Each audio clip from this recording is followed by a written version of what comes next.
sholat Idul Fitri, Idul Adha, setelah imam sholat Idul Fitri atau Idul Adha, apakah ada zikir dan doa sebelum khatib naik mimbar? Antum sampai ke tempat sholat itu duduk bertakbir. Allahu Akbar, Allahu Akbar, Allahu Akbar. La ilaha illallah, wallahu akbar. Allahu akbar walillahil hamd. Allahu akbar kabira. Walhamdulillahi katsira. Wa subhanallahi bukratan wa asila. La ilaha illallah wahdah. Sadaqa wa'dah. ونصر عبده وأعز جنده وهزم الأحزاب وحده لا إله إلا الله ولا نعبد إلا إياه مخلصين له الدين ولو كره الكافرون ولو كره المشركون ولو كره المنافقون لا إله إلا الله والله Allahu Akbar. Allahu Akbar walillahil hamd. Itu berdasarkan firman Allah, walitukmilul iddata, sempurnakan bilangannya. Maksudnya 29 atau 30 hari. Walitukabbirullah, bertakbirlah. Bertakbir di ramai-ramai di jalan, di masjid, di pasar. Tapi yang sendirian juga bertakbir. Ini banyak orang sendirian dia tak bertakbir. Pas ramai dia bertakbir. Sendiri pun bertakbir. Di rumah sambil mengisi kue ke toples. Sambil masak rendang besok pagi. Ayam pop, ayam dangdut, ayam metal. Tak memasak sambil masak. Allahu Akbar. Tak bertakbir. Ya tak bertakbir. Sampai kapan takbir itu berhenti? Sampai khatib naik mimbar.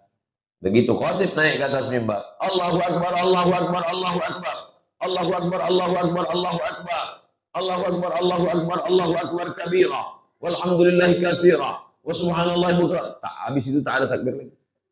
Idul Fitri. Jadi sholatlah saya di dekat Jalan Nangka itu. Habis bertamu ke rumah jamaah. Salat zuhur Idul Fitri. Selesai salat zuhur, imam tuh Allahu Akbar, Allah. Makmum dah berbisik. Mana ada takbir lagi? Yang takbir 4 hari itu tanggal 10, 11, 12, 13 itu Idul Adha. Dia potong video nih biar ingat orang. Kalau dia dikasih tahu mau berhenti masih syukur. Pas ditanya tak ada takbir. Takbir mengagungkan Allah. Oh dikasih tahu. Apa ya orang? Nah, apakah ada zikir dan doa sebelum khatib naik mimbar? Sebelum khatib naik mimbar takbir. Terus sebelum imam. Lalu kemudian sebelum khatib naik mimbar, apakah ada zikir dan doa sebelum khatib naik mimbar? Ya takbir. Terus ada Bilal tuh, idza sa'idal khatibu 'alal mimbar. Kalau khatib naik ke atas mimbar, fala yatakallamanna ahadukum. Janganlah kamu bicara. Itu hanya komando supaya jangan orang ini bercakap. Kalau udah Idul Fitri ini mau bercakap aja dalam mulut orang. Padahal tujuan dari sholat Idul Fitri Idul Adha adalah mendengar khutbah. Dia sih bercakap, di mana beli makanan? Pasar bawah. Berapa? Kalau kredit 2 juta. Apa ya? Tujuan datang ke situ tuh bukan mau menengok telekom orang.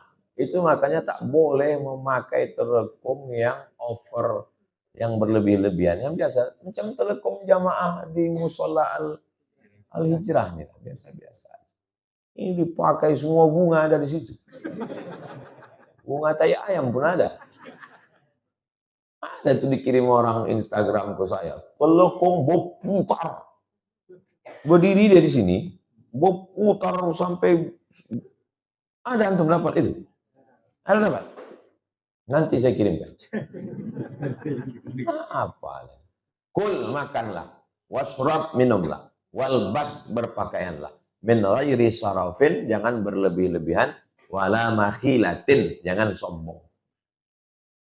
Makanlah, minumlah, berpakaianlah, jangan berlebihan dan jangan sombong. Ada orang minum sombong? Ada. Minum kopi $100 segelas. Ada orang makan sombong? Ada. Makan di rumah makan yang mewah, tapi tak dimakan, ditengok-tengok aja. Ada orang berpakaian sombong? Ada. Berpakaian biasa aja. Makan pun biasa aja. Minum itu pesan Nabi. Kul makanlah. Washrab minumlah. Walbas berpakaian.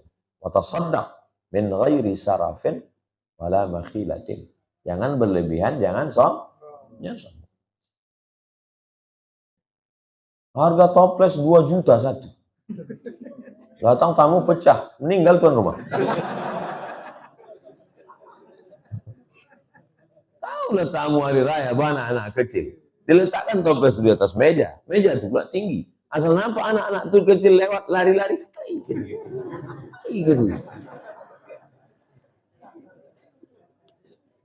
Kalau mau ngasih 2 juta itu, kasih beasiswa ke mahasiswa-mahasiswa ini. Kaya betul kok, banyak duit. Panggil mahasiswa.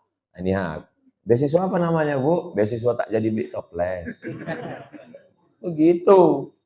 Asal tamu datang cerita, ini toples ini harganya 2 juta. Entah siapa yang bertanya.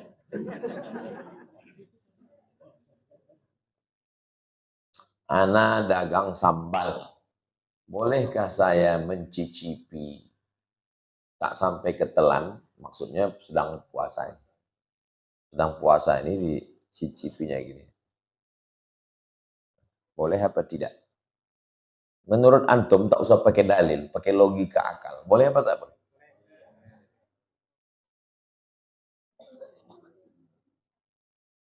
Seandainya ada orang mengatakan tak boleh. Tak boleh Pak Ustaz. Ada orang bilang tak boleh. Terus antum tanya.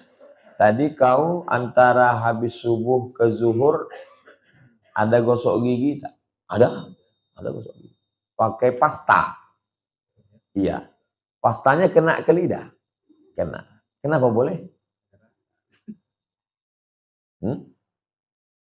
Itu kalau pakai dalil akal-akal. Tapi fikih ini kan tak semuanya akal. Fikih itu 4. Quran, hadis, ijma', qiyas. Qiyas ini akal. Dalil akalnya mengatakan tak batal. Karena waktu gosok gigi kena pasta itu ke lidah. Ada rasa mentol, ada rasa pedas, ada juga rasa green tea. Tak batal. Siwak itu pun ada rasanya, pahit-pahit kelat. Tak batal. Karena tak masuk ke dalam. Tapi kalau dalil nasnya, bukan hadis, bukan ayat Quran, bukan pula hadis Nabi. Ucapan Abdullah bin Abbas. Kata Abdullah bin Abbas, tak batal. Tapi saya tak membolehkan itu pada keluarga saya. Istri saya, santri, kalian tak boleh mencicip. Kenapa? Hati-hati. Nanti dia masak rendang, cicip. Dia masak gulai asam pedas, cicip. Dia masak belacan, cicip. Dia masak ini, cicip. Pas ditanya, kau kenapa? Kata Ustaz Somad boleh. Saya menutup celah, menutup peluang. Tapi kalau rasanya nanti tak pas, Pak Ustaz, dia agak-agak aja. Kalau udah profesional bisa diagak-agak. Ambil garamnya tuh.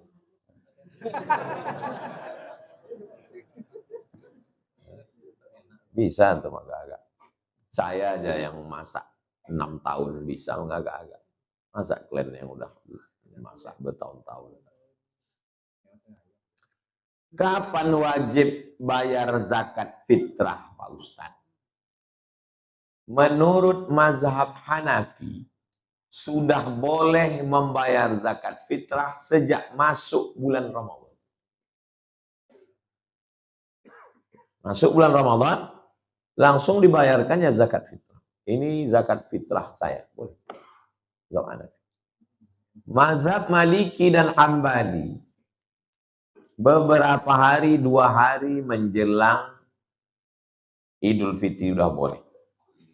Karena tujuan dari zakat fitrah ini adalah Uhluhum lihadzal yaum, buat mereka hari raya pada 1 Syawal.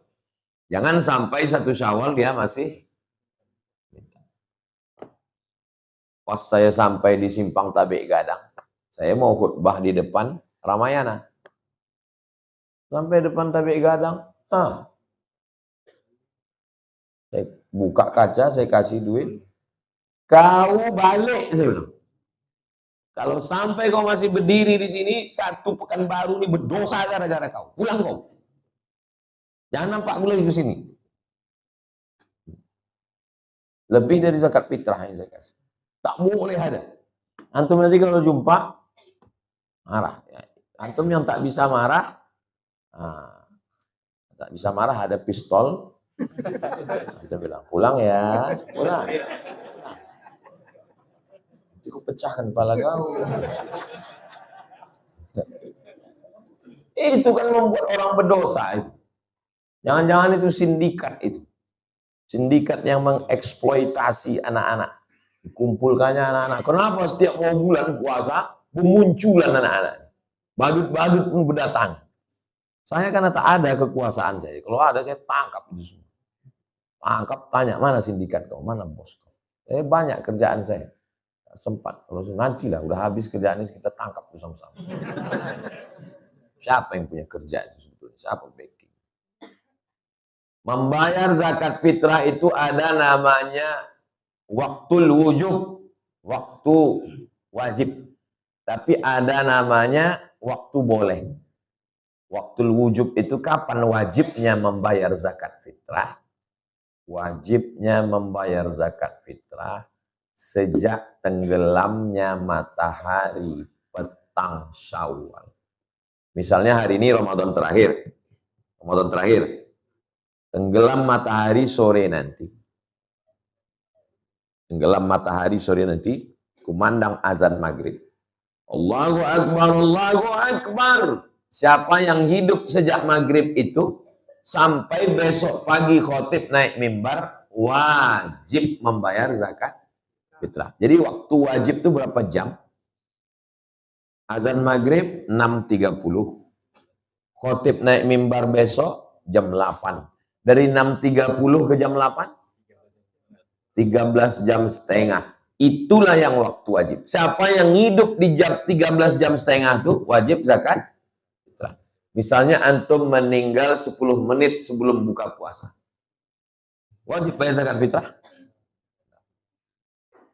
Tapi udah saya bayarkan laki saya itu Pak Ustaz. Jangan antum minta lagi. Antum ke masjid. Assalamualaikum Pak pengurus. Ya, laki saya itu mati sebelum berbuka. Balikkanlah beras tuh. Karena udah dibayarkan. Itu terhitung sodakoh lah itu.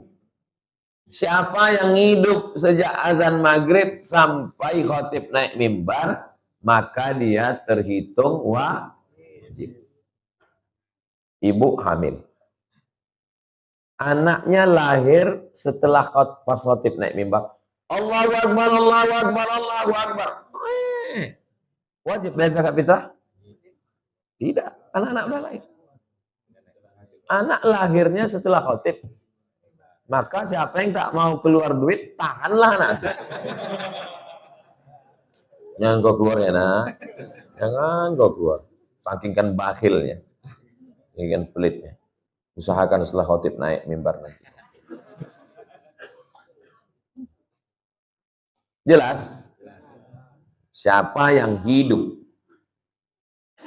Jadi siapa yang tak mau bayar zakat fitrah, matilah sebelum azan maghrib.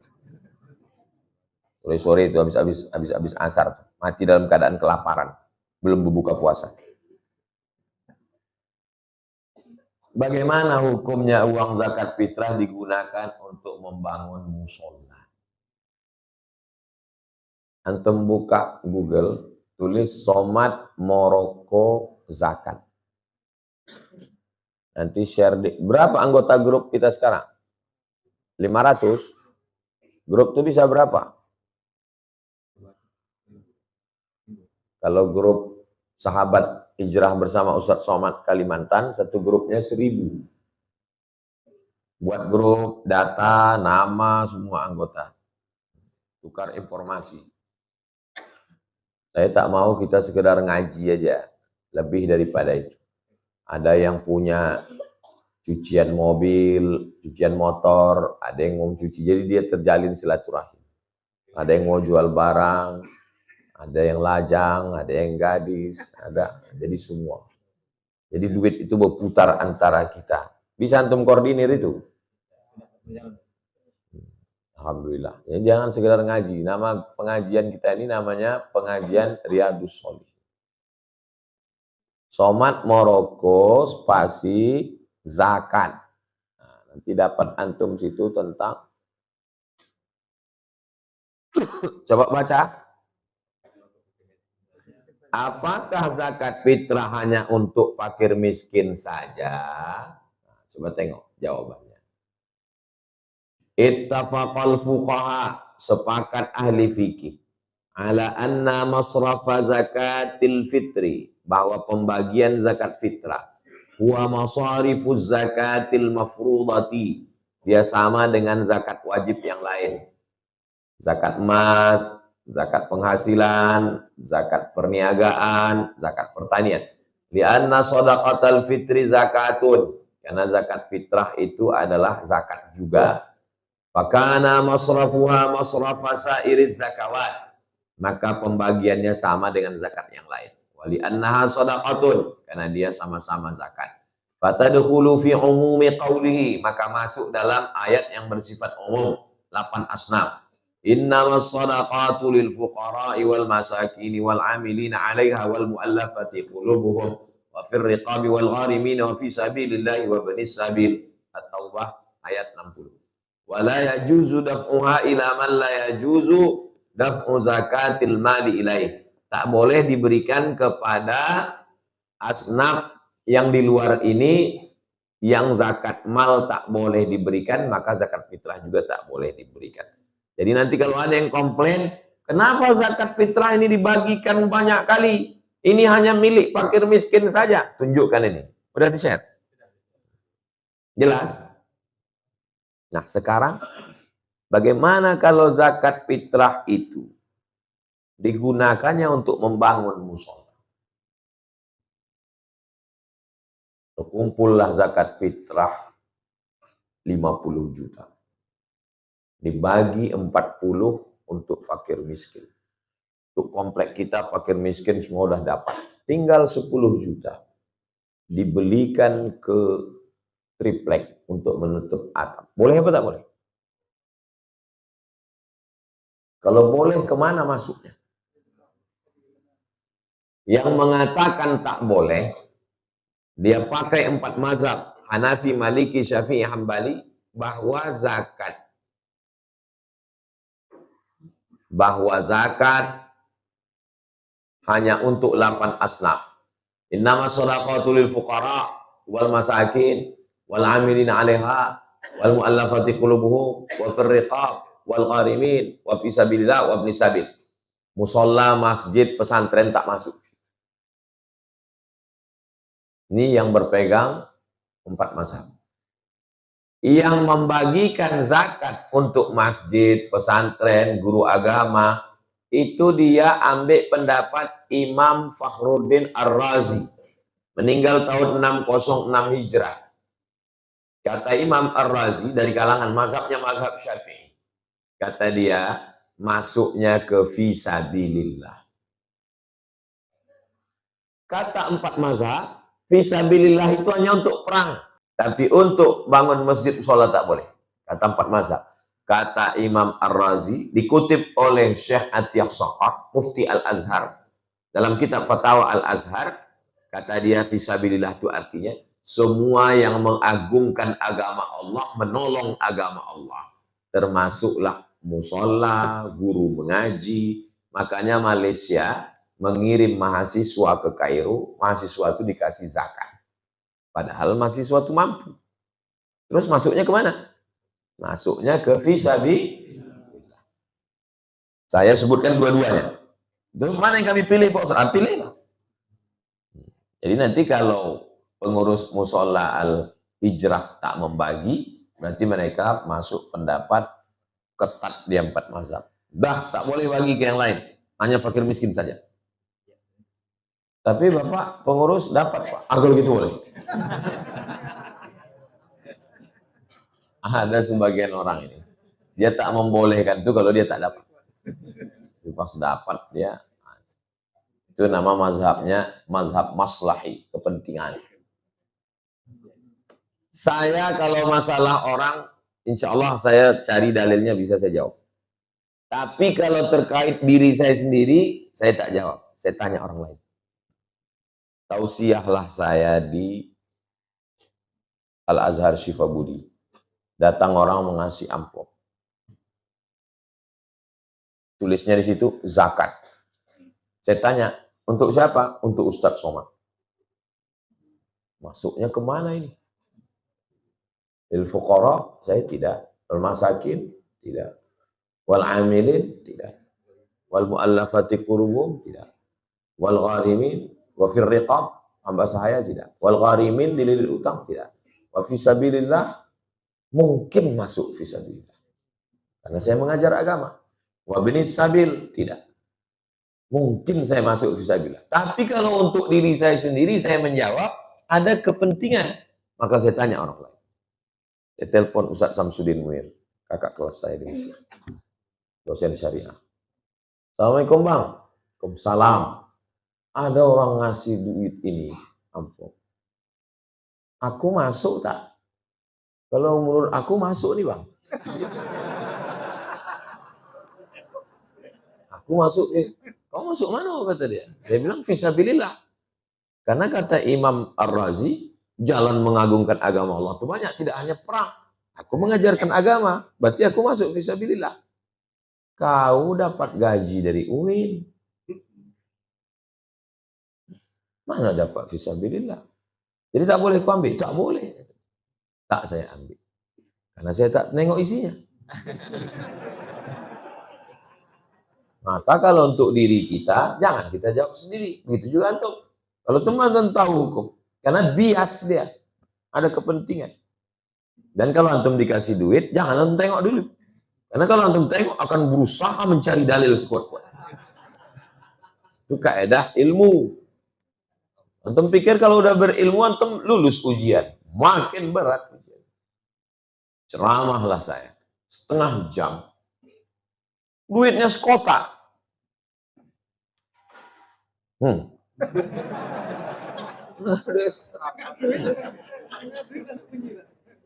Mana mungkin ceramah setengah jam kasih duit sekotak.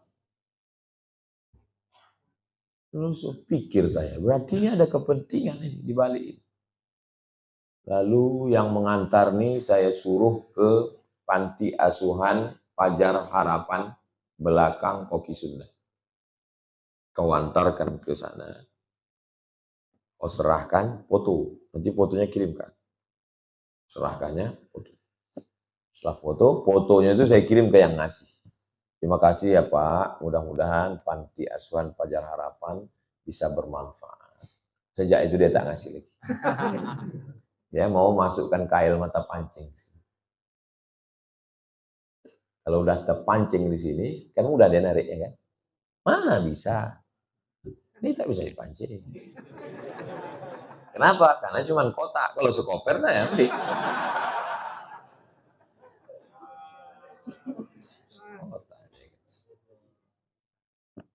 Dia mau telan mana? Diulurnya, sampai tetelan mata pancing ini. Kalau udah tetelan, tersangkut di insang, udah dia narik. Oh, tak semudah itu. Oh, tak tahu ini belut udah makan oli. Pikir ini Ustaz ece-ece. Mana bisa. Minta foto KTP Ustaz. Kirim foto KTP. Alhamdulillah Ustaz, mobilnya sudah menyeberang dari Bakauheni menuju Bakauheni. 2 hari lagi sampai ke Pekanbaru, insya Allah kami kirim ke rumah ya Pak Ustaz. Ya insya Allah, Alhamdulillah, jazakumullah khairan, berkah selalu. Itu WA pertama. WA berikutnya, insya Allah nanti akan saya serahkan ke Panti Asuhan Pelajar Harapan. Tak lama setelah udah kami kirim lagi ke Jakarta Pak Ustaz. Itu caranya. Kalau mulut udah tetelan pancing, payah mengelak. Hari ini saya 10 tahun akan datang bisa terjadi pada antum. Ingat antum cakap saya ini. Ingat. Saya udah mati sampai ke antum pun kirim saya Fatihah. Sebetulnya berat nih Pak Ustaz, tapi karena penting kali jadi ku ambil sekian. Maulah Pak Ustaz. Lebih baik kita tak punya apa-apa, tapi kita punya harga diri. Jangan sampai kita ceramah, diatur orang isi ceramah. Tak ada harga diri. Dijengkali orang. Pernah mendengar kata dijengkali orang? Jengkal itu kan segini. Diukurnya kita. Alah, somat tuh. Ya, paling pantang tahu. Lebih baik kita susah, tapi punya harga diri. Daripada kita kaya, tapi tak ada harga diri. Yang paling mahal adalah harga diri. Jangan cari muka, karena kita udah punya muka. Jangan cari nama, karena kita sudah punya nama. Pertahankan harga diri. Jangan sampai kita dibeli orang. Inna Allah ashtara minal mu'minina anfusahum wa amwalahum bi anna lahumul jannah. Allah sudah membeli nyawa antum dan harta antum dengan surga. Antum sudah transaksi dengan Allah. Allah sudah membeli diri antum. Allah sudah membeli harta antum. Dengan apa Allah membeli? Dengan surga. Maka barang yang sudah dijual tak boleh dijual sekali lagi. Jangan antum jual diri antum. Jangan antum jual harta antum ke yang lain. Karena antum sudah menjualnya ke Allah. Hal adullukum ala tijaratin tunjikum min adzabin alim. Maukah kamu kutunjukkan pada suatu perniagaan yang menyelamatkan kamu dari azab? Tu'minuna billah wa tujahiduna fi sabilillah bi amwalikum wa anfusikum. Terakhir, apakah boleh mengqadha salat subuh dibarengi ketika salat tarawih?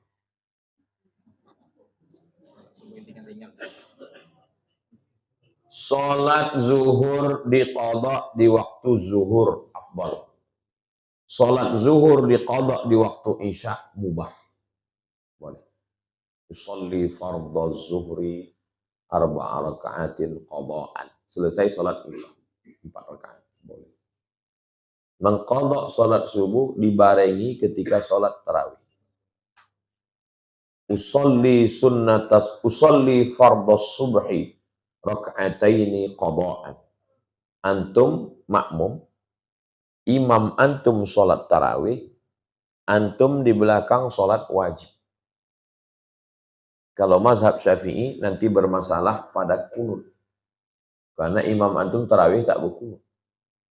Sedangkan antum berkunut. Cuma antum mau kunut. Situ letak masalahnya. Adapun imam sholat sunnah, makmum sholat wajib, boleh apa tak boleh? Antum sholat sunat di jalan nih pas mau balik kampung. Usolli sunnat az-zuhri raka'ataini ba'diyatan. Tak lama datang orang dari belakang menepuk bahu mau jadi makmum. Dia sholat apa? Sholat wajib. Antum sholat sunat. Boleh apa tak boleh? Mazhab Maliki tak boleh. Mazhab Maliki imam dengan makmum mesti sama sholatnya. Maka tepuk-tepuk bahu itu tak ada dalam mazhab Maliki. 2 tahun saya di Maroko tak ada orang tepuk-tepuk bahu. Karena dia dari awal start tuh dia udah tahu bahwa imamnya ini sholatnya sama. Mazhab Syafi'i boleh imamnya sholat sunat, makmumnya sholat wajib. Mana dalilnya? Dalil 1. Nabi sholat sama sahabat. Selesai sholat Nabi pulang. Sahabat yang sholat sama Nabi ini tak pulang, dia duduk di masjid.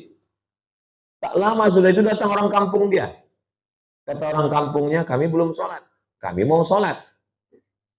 Kata orang kampungnya, kaulah jadi imam. Karena kau sahabat Nabi, kau dekat dengan Nabi, kau belajar sama Nabi, kau afdal, kau jadi imam. Lalu sahabat Nabi ini jadi imam. Dan orang kampungnya jadi makmum. Pertanyaannya, sholat apakah imam itu? Sholat sunat. Antum kalau sholat zuhur 2 kali, sholat yang pertama itu wajib, sholat yang kedua itu sunat. Untuk mencari fadilah. Sahabat Nabi yang sudah sholat sama Nabi tadi jadi imam. Maka sholat dia yang kedua itu adalah sholat sunat. Sedangkan makmumnya sholat wajib. Itulah dalil boleh orang sholat sunat, makmumnya sholat wajib. Dalil yang kedua, Nabi jadi imam sholat khauf, makmumnya sahabat. Selesai 2 rakaat, salam. Assalamualaikum warahmatullah. Nabi jadi imam lagi. Makmumnya berganti. Makmum yang tadi sholat, baris kedua menjaga, menengok musuh. Sekarang baris yang pertama turun ke belakang untuk menjaga. Pertanyaan, Nabi sholat apa yang kedua nih? Sunat. Jamaahnya di belakang. Itu dalil kedua bahwa imam boleh sholat sunat dan makmumnya sholat wajib. Nampak antum kehebatan mazhab Syafi'i? Nampak? Bisa dia mengambil dalil dari situ. Tajamnya mazhab Syafi'i. Gurunya pun tak tertangkapnya. Imam Malik bukan merendahkan Imam Malik. Imam Malik tak. Kata Imam Malik tak bisa. Kata Imam Syafi'i bisa. Datanglah seorang perempuan menjumpai ahli-ahli hadis. Bertanya tentang apa hukum perempuan, haid memandikan jenazah. Assalamualaikum ahli hadis. Waalaikumsalam. Ada hadis tentang perempuan haid memandikan jenazah. Berpandang-pandangan ahli hadis. Tak ada. Ada kalau rapat riwayat? Tak ada. Kata mereka, tak ada. Tapi kalau kau mau tahu, coba jumpai Imam Ahmad, murid Imam Syafi'i. Pergi untuk jumpai. Imam, ada perempuan haid memandikan jenazah. Hadisnya. Ada. Boleh. Boleh.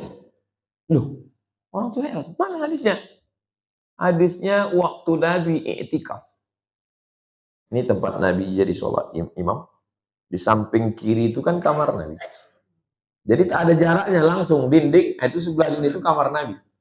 Nabi minta ulurkan kain. Nawilinil khumrah. Tolong ulurkan aku kain, Aisyah. Ulurkan aku kain. Kenapa Nabi tak mau keluar? Karena takut i'tikafnya batal. Kenapa Aisyah tak masuk ke dalam? Karena Aisyah sedang berhalang. Aisyah tak mau mengulurkan kain. Kenapa? Karena dia sedang berhalangan. Kata Nabi, tanganmu tidak haid. Aisyah mengulurkan tangannya dari jendela. Kata murid Imam Syafi'i, itulah dalil perempuan haid boleh memandikan jenazah. Nampak antum pengambilan dalil? Nampak? Jadi kalau ada orang sekarang, mana dalilnya? Mana dalil? Disebutkan belum tak tertangkap kau itu. Yang bisa menangkap dalil itu faqih, bukan awam. Sekarang ada orang disuruhnya semua orang awam menjadi faqih. Mana bisa? Begini pembagian akal tuh. Ada yang rendah, ada yang sedang, ada yang tinggi. Rezeki pun begini juga. Ada yang rendah, ada yang sedang, ada yang tinggi. Muka pun begitu juga. Ada yang ganteng, ada yang kurang ganteng. Mana bisa disamakan semua? Jadi suruhnya semua orang jadi faqih. Mana bisa? Tapi antum paham. Itu enaknya mengajar sama mahasiswa-mahasiswa. Unik dia paham. Habis itu baru lupa ya.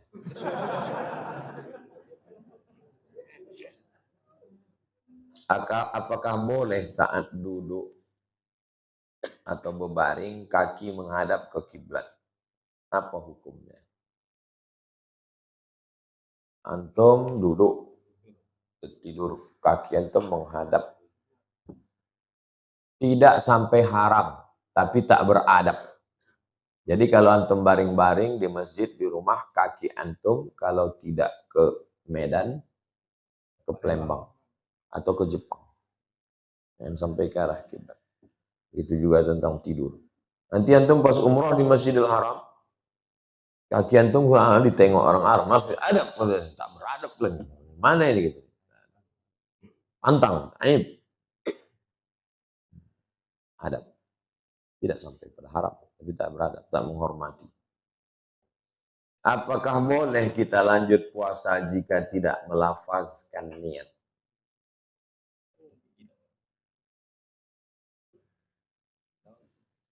Mahallun niyati al-qalbu. Tempat niat adalah hati. Melafazkan niat di lidah untuk menguatkan hati. Asalnya niat itu tak berbunyi. Allahu Akbar. Ada antum dengar niat? Tak bisa mendengar niat. Karena niat itu di dalam Allahu Akbar tuh. Dari A sampai Ro. Allahu Akbar. Di situ ada 4 unsur.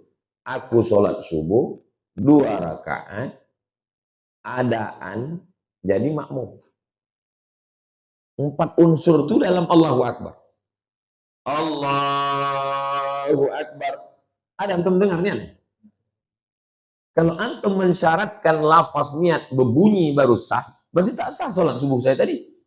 Kalau tak sah sholat subuh saya, sholat subuh antum. Maka melafazkan niat itu tujuannya membantu hati. Naulis saum yarhamkumullah. Nawaitu sauma wadin ada ifadhi syahri Ramadan hadis sanadillah ta'ala. Jadi ketika antum makan sahur itu sesungguhnya dalam hati antum sudah tapi karena antum ragu, maka antum katakan nawaitu sauma ghadin an adai fardhi syahri Ramadan hadhihi sanati lillahi ta'ala. Kebetulan istri antum di dapur. Habis itu dia datang, abang udah berniat? Udah tadi, aku tak dengar nawaitu sauma ghadin. Jadi 2 kali, sekali biar dicatat malaikat, sekali biar tahu bini. Antum cinta tak sama istri antum? Cinta, tapi dia tak percaya. Maka speak up. Antum ucapkanlah, antum bilang sama dia, jutaimi. Jutaimi bahasa Prancis. Antum bilang sama dia, I love you. Sebetulnya di sini atau di sini? Di sini. Innal kalama la fil fuadi. Wa innama ju'ilal lisanu 'alal fuadi dalila. Sesungguhnya kalam itu letaknya di sini. Diciptakan Allah lisan untuk mewakili apa yang ada di dalam. Apa pernah Nabi melafazkan niat? Pernah. Tunjukkan saya hadis Nabi melafazkan niat. Labbaik Allahumma umrah. Tuh. Lafazkan. Bagi yang menerima qiyas, dia tak terlalu sulit. Bagi orang yang menerima qiyas, tidak boleh usolli fardhu maghribi. Nabi tak pernah mengatakan, itu labbaik Allahumma umrah. Labbaik Allahumma hajjah. Itu hanya di haji saja. Tapi qiyas tak pakai. Tapi guru kau pakai, guru saya boleh, guru kau tak boleh. Gimana ceritanya ini? Assalamualaikum Syekh bin Bas, ulama Saudi Arabia. Mufti Syekh Abdul Aziz bin Bas. Waktu membaca sujud tilawah, nama ayatnya sajadah. Nama sujudnya tilawah. Jangan salah. Nama ayatnya sajadah. Nama sujudnya tilawah. Waktu membaca ayat sajadah pada sujud tilawah, turunnya itu bertakbir, bangkitnya bertakbir atau diam aja Syekh? Kata Syekh Albani, turun dan naiknya tidak bertakbir. Wa hum la yastakbirun. Sajadah wajhihi alladhi khalaqahu wa sawwarahu. Tatajafa junubuhum 'anil madaji yad'un rabbahum khawfan wa tama'an. Tak pakai takbir. Kenapa? Karena Nabi tak pernah bertakbir. Kata Albani, kata Syekh bin Bas, turunnya bertakbir dan naiknya bertakbir. Kata Syekh bin Bas. Dalilnya Syekh, karena Nabi kalau sholat dia bergerak bertakbir. Pertanyaannya, dalil apa yang dipakai Syekh bin Bas? Qiyas. Paham? Nangkap? Sedap belajar usul fikih. Orang yang tak pernah belajar fikih, tak pernah belajar usul fikih, dia jurusan ekonomi, dia arsitek, kerja di kantor, dia pegawai, mau dimasukkan usul fikih ke kepalanya, disuruh menjadi alim. Apa tak error dia? Itu. Jadi tidak semua orang bisa dipaksakan untuk memahami dalil. Maka jangan suruh orang tanya dalilnya. Mana dalilnya? Dijelaskan pun dalil dia tak nangkap. Karena dalil itu dia di dalam. Dalil itu di dalam. Bukan di luar. Dalil itu di dalamnya itu. Ada mahasiswa S2 menulis tentang belajar setelah dewasa. Namanya andragogi. Ustadz, saya ini S2 di UIN. Mau mempelajari fakultas tarbiyah tentang belajar setelah dewasa. Karena sekarang fenomena banyak di masyarakat setelah tua baru belajar. Saya udah nyari hadisnya nggak ketemu Pak Ustaz.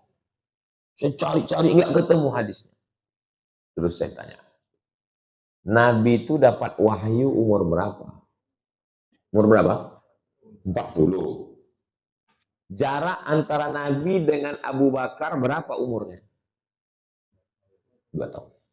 Jadi kalau Nabi umur 40, umur Abu Bakar berapa? 38. Kalau Abu Bakar umur 38 baru belajar Islam, apa namanya itu? Oh, anak S2 tuh. S2 tuh mau nulis tesis. Oh, kata dia. Jadi dianggapnya dalil itu ada dalam Sahih Bukhari itu. Andragogi adalah, mana dapat kau itu? Kalau begitulah pengambilan dalil, semua anak TK bisa S2. Paham tuh?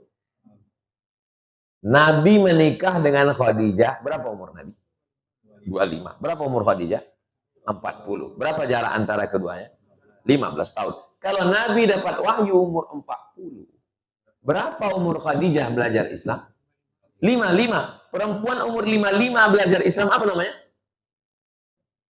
Itulah dia barang tuh. Pengambilan dalil itu bukan teks, tapi dibalik teks. Tak semua orang paham itu. Jadi tak bisa terpaksakan semua orang mesti tahu dalil. Mana dalilnya? Dikasihkan pun dalil itu bukan paham dia.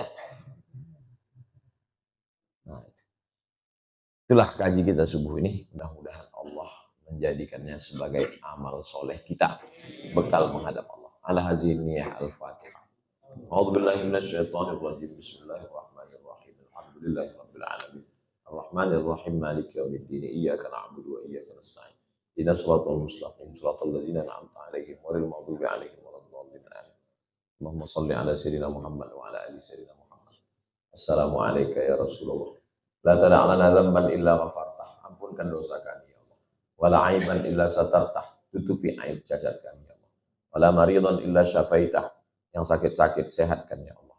Wala mayyitan illa rahimtah. Yang meninggal dunia curahkan rahmat kasih sayangmu ya Allah. Wala aziban illa zawajtah. Yang belum menikah jumpakan dengan jodoh yang baik-baik. Wala raghiban illa anjabtah. Yang belum punya keturunan berikan anak yang soleh dan soleh.